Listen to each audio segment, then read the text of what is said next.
Praying for someone to help in youth ed, and Paul answered the call. Now you can bring your kids, and we still need teachers. I want to make that announcement. If you're willing to, we have this box, and it has the lesson in it, and all the crafts, and all the instructions, and everything to do for one lesson. And if 6 or 8 of you take that, once every 6 or 8 weeks, you could be in youth ed to do a lesson. If there's kids and they show up, you do the lesson. If there aren't any kids, like today, well, there's Riley, young people, then you can be in the service. But once every 6 or 8 weeks, if you're willing, that would be great. Okay, so kind of a honoring Memorial Day sense of humor. A little boy was standing in the entry to the church, and there was a wall of plaques, and he was looking up at that, and the minister walked up to him and said, what are you looking at? And he said, well, all the names. Who are they? Who are all those people? And the minister said, well, they're the reason that we have, they're the reason we have Memorial Day. Those are people who died in the service. And the little boy thought for a minute, and then he said, well, was it the 9 o'clock or the 11 o'clock service? Doesn't that make sense? All right. So today, where am I here? Today we're concluding the prosperity series that we've been on for the last 8 weeks, building a prosperity mindset. And I want to share with you a few words this Sunday from Father John O'Donohue in his book, Bless the Space Between Us. He always has a commentary before all of his poetry, and he has a chapter on callings. And our lesson today is the divine plan for your life. So callings. Father O'Donohue says, when we arrive on the earth, we are provided with no map for our life journey, right? Only gradually, as our identity forms and we get an inkling of who we are, do possibilities begin to emerge that call us. It's one of the weightiest decisions to decide what to do with your life. The challenge is to find a way of life that will be in harmony with your gifts as well as your needs. The challenge is to find that path that's in harmony with who you are and what your gifts and talents are. I know your purpose. I very clearly know your purpose here on earth is greater than worrying about your health, worrying about your marriage, worrying about your job, paying your bills, how will we get the kids through college, all of that stuff. Your life is greater than that. How will you retire? Will you outlive your money? The things that float through your mind, oftentimes repeating in your mind. You were born to give and receive love. You were born to give and receive love, to experience happiness, and to be blessed, and to be a blessing to others. And there are an infinite number of ways that you can live that. But there's a part of you that knows, deep inside of you, knows exactly what will bring you the greatest happiness, what will bring you fulfillment, what will have you feel content and alive and joyous. And as you begin to focus on the divine plan for your life, for some, I like to even think about the divine plan for my next decade. I kind of think in 1 year, 3 year, 5 year terms, because things are happening so fast, aren't they? Things are changing so fast. But this is the overarching divine plan for your life. As you begin to focus on that, what will happen energetically is you'll attract ideas and people and opportunities and experiences and situations that are a part of the greater ongoing of your eternal life, of your soul. You're going to attract things that are going to grow you spiritually, gonna grow you. My speech coach in Nashville would catch me on that. One time I said, I'm gonna wanna, and he just was in the back, and he was bald, but I could still see the hair standing up on his head. You're going to attract the people, places, things, and experiences that will mettle your soul for your eternal ongoing, not just this time here on earth, but for all time, everywhere. You don't have to try to figure everything out. Instead, you simply want to begin to work with the divine idea that there is a divine plan for your life, and then let infinite intelligence and infinite love and the infinite organizing principle of the universe grow you into your greatest yet to be. So our affirmation this morning, we're going to start right out with the next slide, is I'm open and receptive to the divine plan for my life. Are you open and receptive to it? Are you ready to, because sometimes when you affirm that, it can thrust you into things that you never anticipated. So be careful what you pray for. But let's affirm it this morning. I am open and receptive to the divine plan for my life. Yes. Father O'Donohue goes on to say, the shape of each soul is different. No one else feels your life the way you do. The creation of the individual is a dynamic masterpiece. And then I love this. His words are so soulful. We were dreamed for a long time before we were born. Our souls, our minds, and hearts were fashioned in the divine imagination. Then he gets practical for a minute. He says, given the uniqueness of each of us, it should not be surprising that one of the greatest challenges is to live our own individuality and discover best how to express it. I know who I am. I know what brings me satisfaction, but how do I give that to the world? How do I express that in my daily life? I think there's a slide for that. I've known you're a dynamic masterpiece, dreamed long before we were ever born. Isn't that beautiful? Fashioned in the divine imagination. I've known hairstylists who are blissed out styling hair, and they, you have a long waiting list to get in with them. They're in high demand, and they can receive really fabulous compensation for their services. Personal testimony, I've paid some of that fabulous, may not look like it today, but I have paid for that fabulous compensation. I've known chefs, and you have too, who create deliciously amazing food, and there's a 6-month waiting list to get a reservation at the restaurant where they work. The manicurist that I used to go to, her name was Bee, and she owned the shop, so she did nails from 9 in the morning until 9 at night, 12 hours a day, 6 days a week. She's been there for years. And I went in one time and I said, do you ever get bored? She goes, no, every nail is different. I love it. I'm thinking, wow, that's just hours and hours of nails. For some people, the question of their calling is very difficult to decipher. And we can push it away. I have a friend who is a stand-up comedian. She's just as witty as every sentence out of her mouth is funny and clean comedy. She's just has a purity of spirit, and she's terrified of public speaking. And she's a quality control engineer in an automotive plant.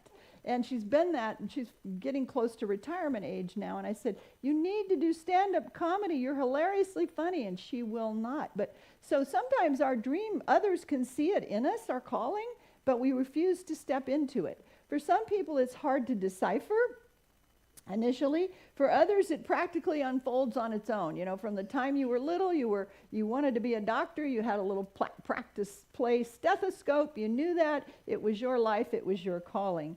And then for others, our calling can change direction over our lives. It's getting more and more rare that we get a gold watch for a 50-year career, isn't it? So, research says that anymore, we're going to have 3 15-year expressions of work and jobs that may all be very, very different, but they may total 45 or 50 years. And so you kind of have to ask yourself, where am I in all of this? Do I know my calling? Has my calling morphed over the years? There is both power and prosperity in living your true purpose. And David Sawyer was a director at a high school in, I think it was, Appalachian, Kentucky. And he addressed the senior banquet, and he gave these remarks, which I thought were just so wonderful, because you can ask yourself this question that he posed. He said, addressing the seniors, young people just starting out on what's next for them. He said, the universe rewards the path with heart. The universe rewards the path with heart. Whatever career you choose, whoever you marry, however it all goes for you, remember to ask yourself the question that you alone can answer. And that is, does this path have heart? Does my path have heart? He goes on to say, it's become almost inevitable in American society that people will spend much of their productive lives working at a job that's not really their calling, that involves a good deal of frustration, and that rarely inspires them. Because of this, he says, we are a nation full of doctors who are not healers. We are a nation full of lawyers who do not uphold justice. We are a nation full of educators who do not teach. Instead of finding their true purpose, they work for money to survive, right? Many people, you know people who do that. They work for money to survive, living for their coffee breaks, their lunch breaks, quitting time, weekends, and vacations. They're wedging their life in between all those 40-hour work weeks. And he says anyone who does this is not enjoying well-being, no matter how much money they earn or how many toys they own. So the manner in which you earn your living, the manner in which you get up every day and live your life should provide happiness and satisfaction. But a great number of people get tripped up because they think, well, I can't make any money doing that, or I don't have the right education, I don't have the right resources, I'm not in the right location, I just don't know what I don't. I found myself saying, well, I don't know what I don't know. I don't know how to figure this out because I don't know what I don't know. And that's not right anymore because you can Google it, right? You can Google it. So if you feel that you're stuck or you're not living your calling or you've always known your calling, and you're not living it, then maybe it's clearly time for a change. For a change. And it doesn't matter how old you are or where you've lived or worked or what you've done or not done or what you're doing now. Your divine plan longs to be lived in you, to be expressed through you. Denise is smiling because she's stepping into that right now big time with her singing. She's just giving over to the flow of that in her life. And the people and places and experiences and opportunities are showing up to help her step more fully into that. When you follow your divine plan, doors will open where you never would have thought a door would open. And when you follow the divine plan for your life, doors will open where there wouldn't have been a door, where there is not a door for anyone but you, because it's your door. It's your door. And it swings open, and then you stand on the threshold and go, me, God? Let's have a conversation. You want me to step over that threshold? Yes, it's your door. It's your door. So you want to ask yourself, am I living the path of my heart?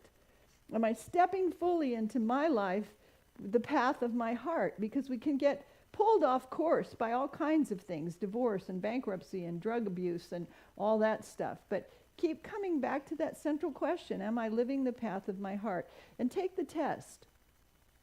Do you absolutely love what you do? Do you get up every day? Does your day call forth the highest and best in you? Does it honor the highest and best in others? Does it strengthen you? Does it inspire you? Does it invigorate you? Does it stretch you? When you get up and you're alive with it, you can feel it in you. And when you allow it and you agree with it, I am in the flow of the divine plan for my life. I step into the flow of the divine plan for my life. It will energize you. It will energize you. Do you do it do you do what you love because you can't not do it? Is that a double negative? Your soul will not let you not do it. My friend who should be the comedian, she's resisting. She's spending a lot of time resisting what would be natural for her. And yet she's the breadwinner in her family, and, she just can't leave the job and the benefits and all the stuff. Your divine plan for your life is not preordained, and it's not predestined. You work in cooperation with being in alignment and in touch with, in those quiet times of prayer and meditation, when you just are in union with the Spirit of God in you. It will be what's right for your life is revealed. And it shows up as hunches and intuitions and promptings and inklings, and it will repeat itself over and over again. And you work in cooperation with it. And when you open to it, you ignite it. You ignite it. It's like putting the flame under the, I have a new gas range, and I broiled something last night for the first time. But at the back of the range, there's this strip, this vent. I don't know, it's like a grill work thing. And I'd broiled the day before, but this time I looked at it, and it was like bright orange light. And I thought, is that supposed to be, is that on fire like that? I mean, how did I get off on that? You have to pay attention to what's happening in your life, because when you say yes to the divine plan for your life, you'll ignite it.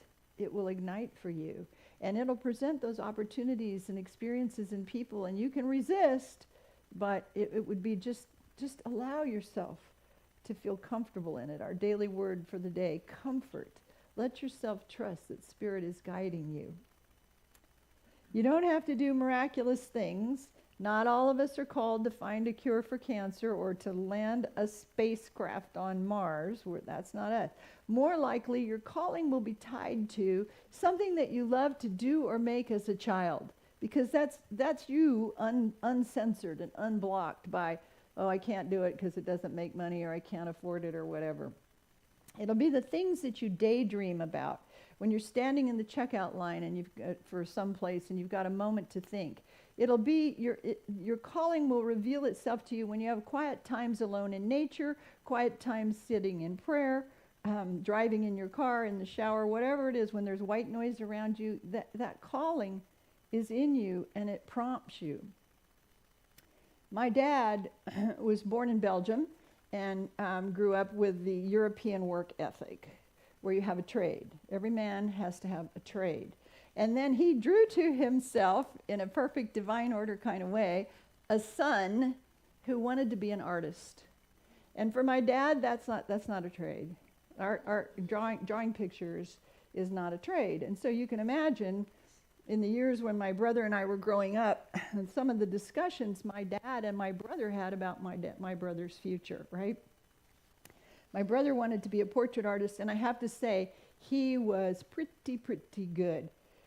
But as I said, Dad believed that you couldn't make any money. And I feel that my dad's expectations and criticism of my brother maybe contributed to his substance abuse. But one day, my dad came in holding Parade magazine. I think I've got a slide for that, Jesse. How many of you remember the insert in the Sunday paper, Parade magazine? I know you are all old enough to remember that. 80 years of Parade magazine. And my father came in with a Parade magazine, and he set it down in front of my brother on the breakfast table. And that particular issue had an artist rendering on the cover. And so somehow my dad was getting that there had to be a drawing for that cover. And so he put it down in front of my brother, and he goes, "Is this what you want to do?" And to tell you the truth, I can't remember what my brother answered. It must have been yes. I don't know. And so Dad kind of finally recognized in his own way that you can be paid for artwork. That was Parade magazine, was his understanding that somebody had to produce that creativity and that artwork. In the meantime, and the reason I have 4 pictures of the Beatles up there is my brother, out of the goodness of his heart, I had Beatlemania, and he drew individual pictures of each of the Beatles for me to hang up in my bedroom. And these are not his drawings, but they are very comparable to his drawings. He was really a tremendous artist. And so I had my 4 pictures up in my bedroom, and my dad came in, and again, my dad was so disheartened and disillusioned, because that does not look like a Norman Rockwell painting, right? It just didn't, okay, you can be an artist, but this just does not fit my expectations of what an artist does. Well, how it all worked out reveals that the divine plan for your life will follow you. It's in you. It's in you for all eternity to grow you into your next best to be. Because what happened was, when my brother got sober, he was working for a swimming pool company, a very notable swimming pool company in Sacramento that had been there for years and years. Of all things, learning what? plumbing, a trade, right? But the company went bankrupt, and he was able to buy their book of business out of bankruptcy. So now he held all the addresses, names and addresses of people who had built premier pools over the past 30 years. And what did he do? He contacted all of those people with redesigns of their pools.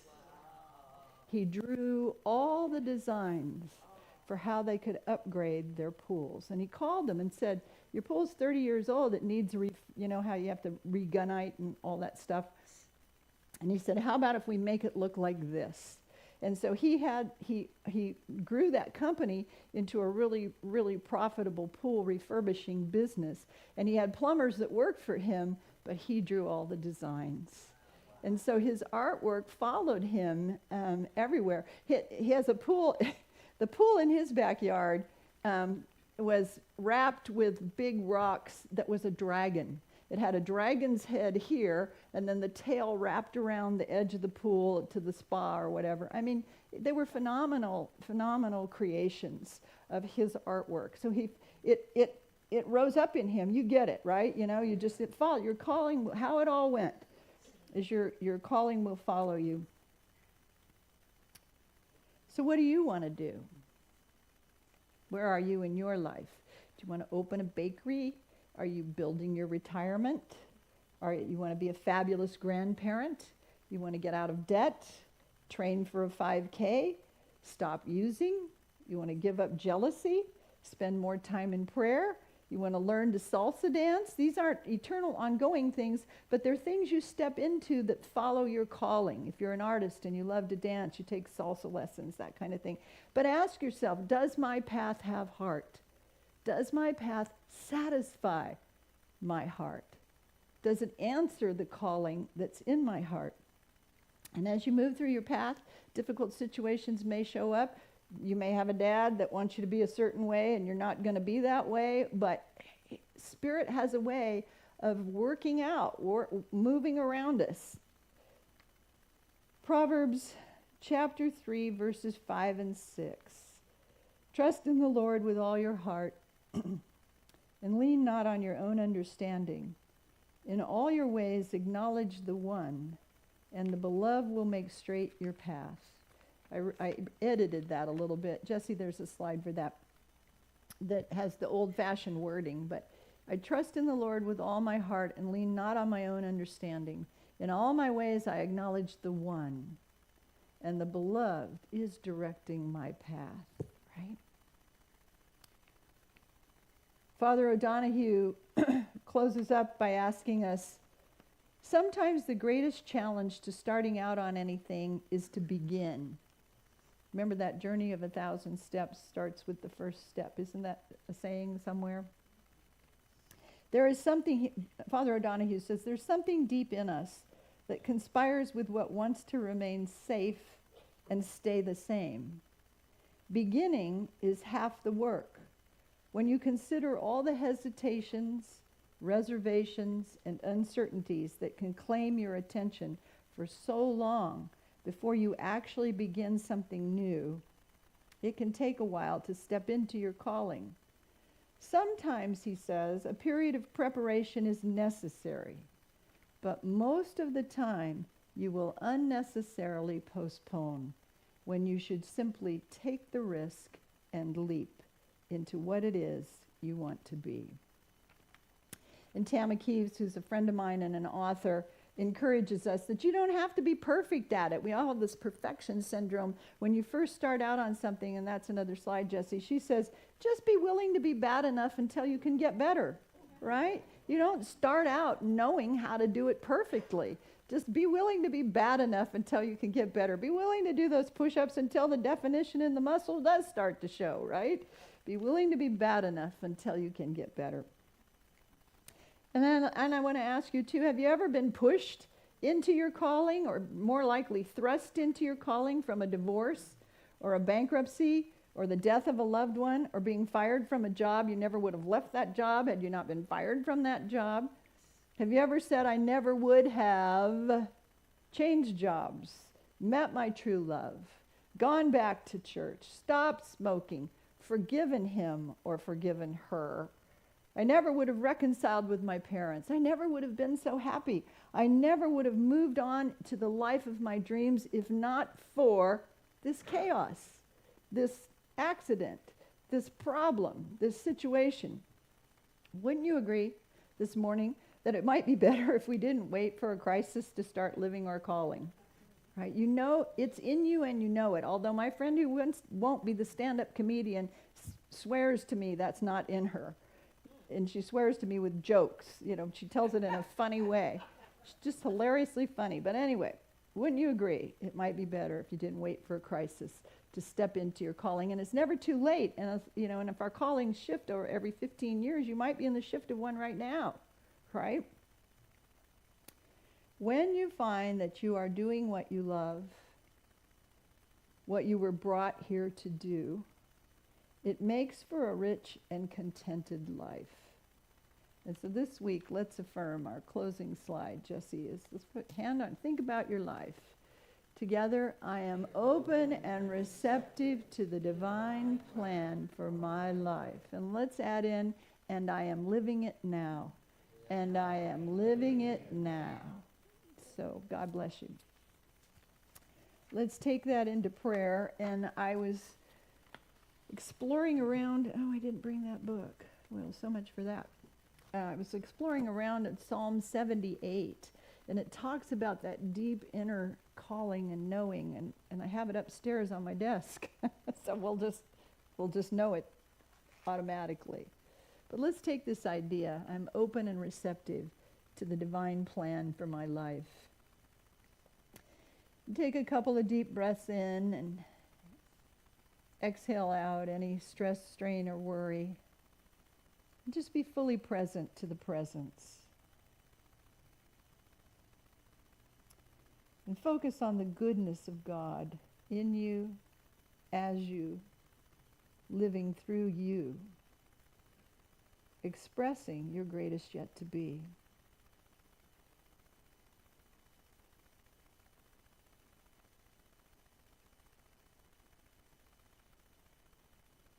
The psalmist sang, "They feast on the abundance of your house, and you give them drink from the river of your delights."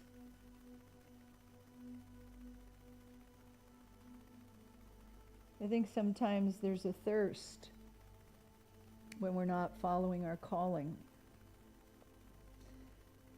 And yet stepping into that life can quench that thirst.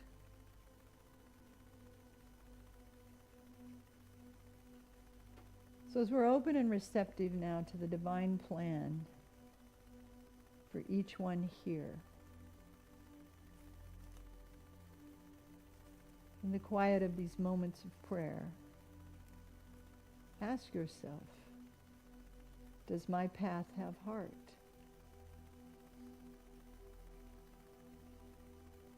Is my path stretching out before me in loving service, loving living, in loving?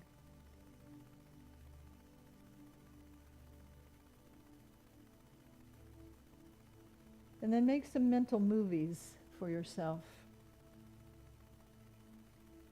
What does it look like? What does it feel like to get up every day and do what you love?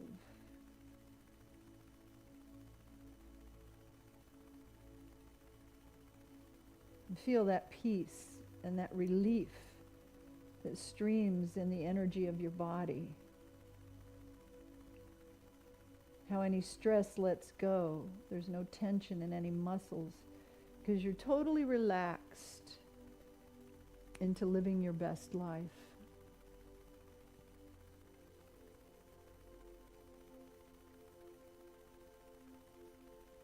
See yourself on purpose to God's greatest expression, moving in and through you, as you.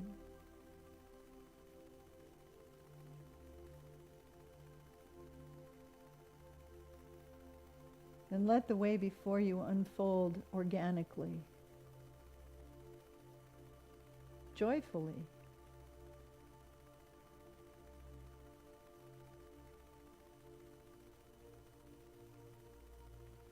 As you envision your life, see the infinite intelligence of Spirit guiding you. You know what to do, how to solve things, how to resolve things, how to harmonize things, so that your path is smooth, even, equal.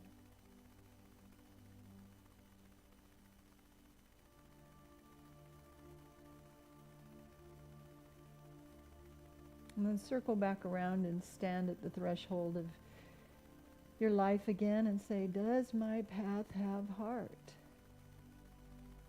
Am I living the path of my heart?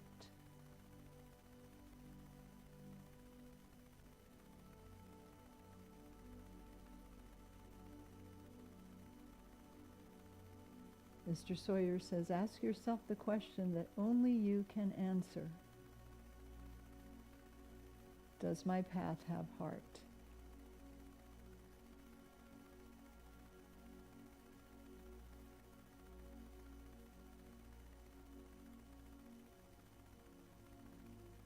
So in the picture of your mind for your life, see the favor and fortune and light of Spirit raining down on you.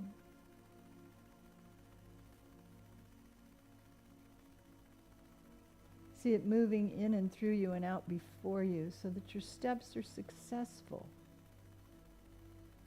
Your steps are confident and sure.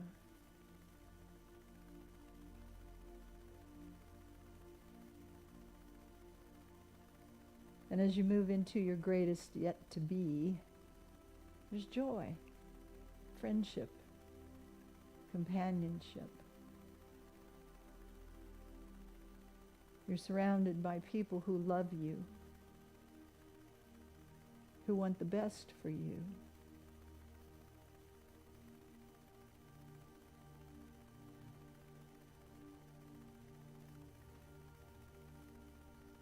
I am open and receptive to the divine plan for my life.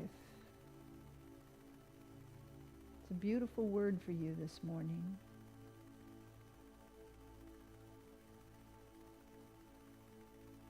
I am open and receptive to the divine plan for my life. Let's affirm it. I am open and receptive to the divine plan for my life. And ask that Spirit dissolve anything that stands in the way of that. Gently, gently. Dissolve anything that would preclude you from stepping into your fullest life, the most joyous experience.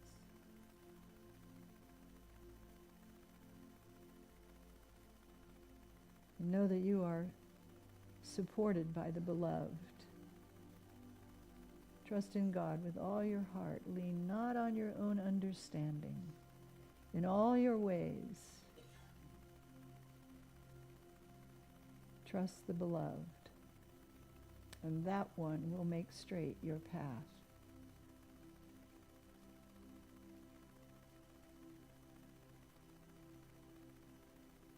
We also let our attention move to our loved ones, our family, our friends, anyone you especially wish to bless in this prayer time this morning. We bless the names that are in our prayer chest, all who have asked for prayer from this ministry, all of our online viewers, we bless you. Each of you sitting here in the sanctuary, we bless.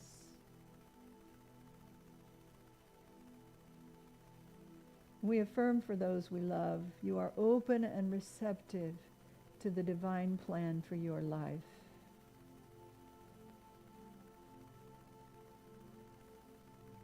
I'm imagining my little grandniece who's 1. You are open and receptive to the divine plan for your life. And for all those whom you love, let's affirm it together. you are open and receptive to the divine plan for your life.